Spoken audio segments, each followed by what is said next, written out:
ሰላም ጤና ይስጥልን ውድ የዚህ ዩቲዩብ ቻናል ቤተሰቦች፣ ዛሬ በሰውነታችን ውስጥ ሌት ከቀን ሳይደክሙ ደማችንን የሚያጠሩትን መርዛማ ነገሮችን የሚያስወግዱትንና ፈሳሽን የሚቆጣጠሩትን ውድ የአካል ክፍሎቻችንን ማለትም ስለ ኩላሊቶቻችን እነግራችኋለሁ።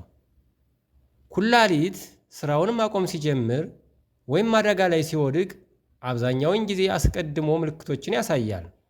ነገር ግን ብዙዎቻችን እነዚህ ምልክቶችን ከሌሎች ተራ የጤና እክሎች ጋር በማያያዝ ችላ እንላቸዋለን። የኩላሊት ህመም ዝምተኛው ገዳይ በመባል ይታወቃል።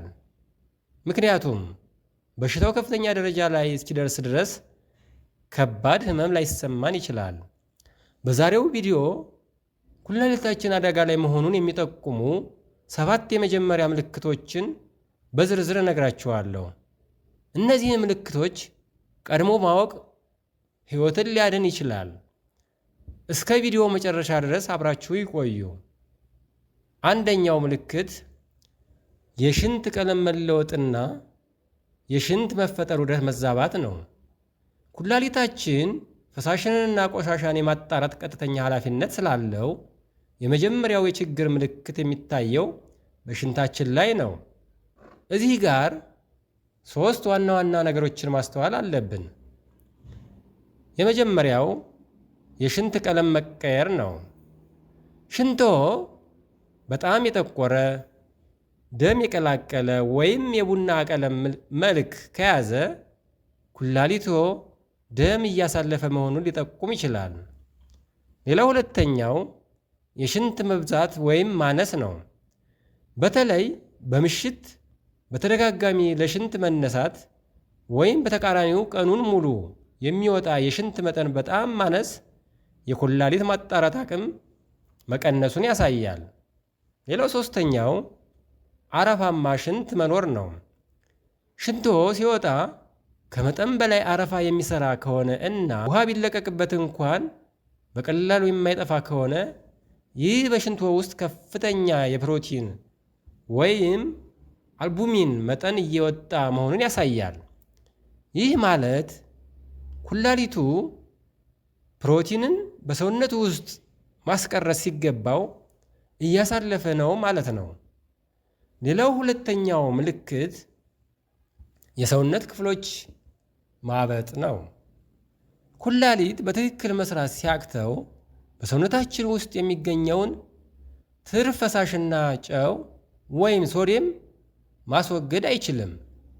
ይህ የተከማቸ ፈሳሽ በስበት ኃይል ምክንያት ወደ ታችኛው የሰውነታችን ክፍሎቻችን ይወርዳል። በዚህም ምክንያት የእግር ቁርጭምጭሚት፣ የእግር ጫማ እና እጆች ላይ ግልጽ የሆነ እብጠት ይታያል።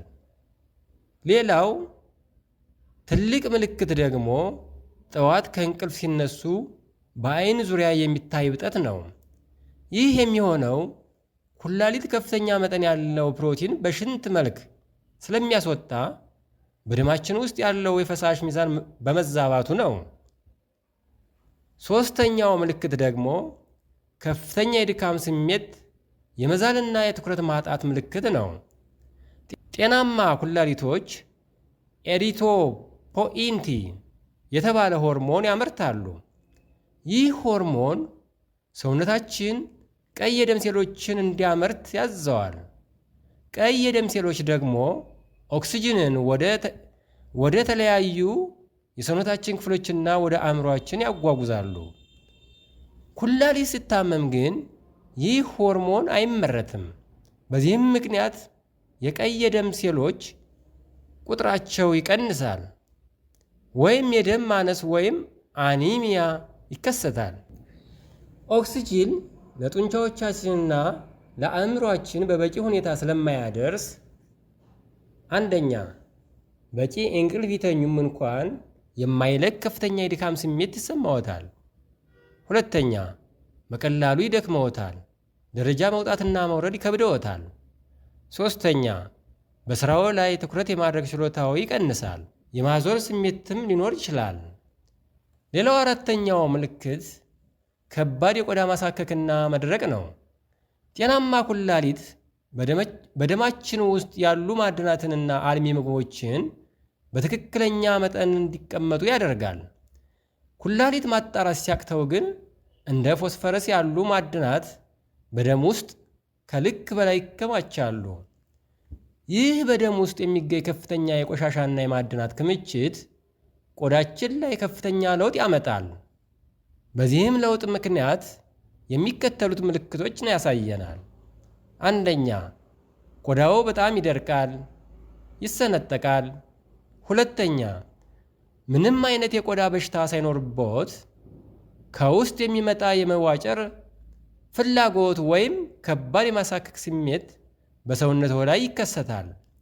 በተለይም በጀርባ፣ በደረትና በእጆች ላይ ማሳከኩ ይጨምራል ወይም ይበረታል። አምስተኛው ምልክት የምግብ ፍላጎት መቀነስ፣ ማቅለሽለሽና ማስታወክ ናቸው። ይህ ምልክት ዩሬሚያ ከሚባለው ሁኔታ ጋር የተያያዘ ነው። ትርጉሙ በኩላሊት መወገድ የነበረባቸው መርዛማ ቆሻሻዎች በደም ውስጥ ተከማችተው ሲቀሩ ማለት ነው። እነዚህ መርዛማ ነገሮች በሰውነታችን ውስጥ ሲዘዋወሩ የምግብ መፈጨት ስርዓታችንን ያውኩታል። በዚህ የምግብ መፈጨት ስርዓት መታወክ ምክንያት ደግሞ የሚከተሉት ነገሮች ይታያሉ። የመጀመሪያው ጠዋት ጠዋት የማቅለሽለሽ ወይም የማስታወክ ስሜት ሊኖር ይችላል። ሌላውና ሁለተኛው የምግብ ፍላጎት ሙሉ በሙሉ ይዘጋል። ሶስተኛው በአፋችሁ ውስጥ የብረት ጣዕም ኦር ሜታሊክ ቴስት ይሰማችኋል ወይም ደግሞ የምግብ ጣዕም ይቀይራል። ትንፋሻችሁም የሽንት ወይም የአሞኒያ ሽታ ሊያመጣ ይችላል። በዚህም ምክንያት ፈጣን የክብደት መቀነስ ሊታይ ይችላል። ሌላው ስድስተኛው ምልክት የትንፋሽ ማጠር ወይም ትንፋሽ መቆራረጥ ነው። ያለ ምንም ከባድ የሥራ እንቅስቃሴ ወይም በትንሽ የእግር ጉዞ ትንፋሽዎ የሚቆራረጥ ከሆነ ይህ ከኩላሊት ሕመም ጋር በቀጥታ ሊያያዝ ይችላል። ይህ የሚሆነው በሁለት ምክንያቶች ነው። የመጀመሪያው ምክንያት ኩላሊቱ ማስወገድ ያልቻለው ትርፍ ፈሳሽ በሳምባችን ውስጥ መከማቸት ሲጀምር ነው። ይህ ሳምባችን በነፃነት ኦክስጅን እንዳይቀበል ያደርገዋል። ሁለተኛው ምክንያት ደግሞ ቀደም ሲል እንደገለጽ ነው በኩላሊት መታመም ምክንያት የሚመጣው የደም ማነስ ወይም ኦክስጅን ተሸካሚ ሰሎች ማነስ ነው። ሰውነታችን ተጨማሪ ኦክስጅን ፍለጋ በፍጥነት እንዲተነፍስ ስለሚያስገድደው ነው። ሌላው ሰባተኛው ምልክት እና የመጨረሻው የጀርባ ወይም የጎድን ህመም ነው። ብዙ ሰዎች የጀርባ ህመም ሲሰማቸው የጡንቻ መሳብ ይመስላቸዋል። ነገር ግን የኩላሊት መገኛ ቦታው ከጎድን አጥንቶቻችን በታች በጀርባችን በኩል በቀኝና በግራ ነው። ይህም በኩላሊቱ ውስጥ ኢንፌክሽን ወይም የኩላሊት ጠጠር ካለ በጀርባ በኩል ህመም ይከሰታል። ሌላው ደግሞ ይህ ህመም በአብዛኛው ወደ አንዱ ወገን ያጋደለ ሲሆን ወደ ታችኛው የሆድ ክፍል ወይም ወደ ብሽሽት አካባቢ ሊወርድ ይችላል። ህመሙ ዝም ብሎ የሚተው ሳይሆን በየመካከሉ የሚመጣና የሚሄድ ከባድ የማጣመም ህመም ሊሆን ይችላል። ውድ አድማጭ ተመልካቾች፣ አሁን ደግሞ ኩላሊታችን እንዴት ከጉዳት መከላከል ይቻላል የሚለውን እነግራችኋለሁ። የትም እንዳትሄዱ፣ አብራችሁ ይቆዩ። ኩላሊታችን ጤናማ አድርገን ለመጠበቅ ምን ማድረግ እንዳለብን ጥቂት ነጥቦችን እነግራችኋለሁ። አንደኛ፣ በቂ ውሃ መጠጣት ነው። ውሃ ኩላሊታችን ቆሻሻዎችን በቀላሉ ጠርጎ እንዲያስወግድ ይረዳዋል። ሁለተኛ፣ የደም ግፊትንና ስኳርን መቆጣጠር ነው። ለኩላሊት መታመም ዋነኛዎቹ ምክንያቶች የደም ግፊትና የስኳር በሽታ ናቸው። ሶስተኛ፣ የጨው አጠቃቀምን መቀነስ ነው።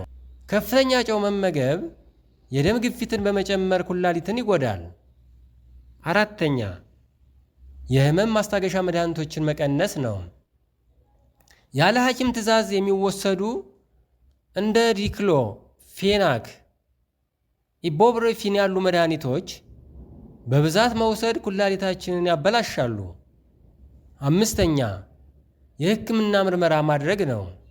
በተለይ የስኳር ወይም የደም ግፊት ካለብዎ በዓመት 1 ጊዜ የኩላሊት ሥራ ምርመራ ወይም ክሬቲኒን ቴስት ማድረግ ተገቢ ነው።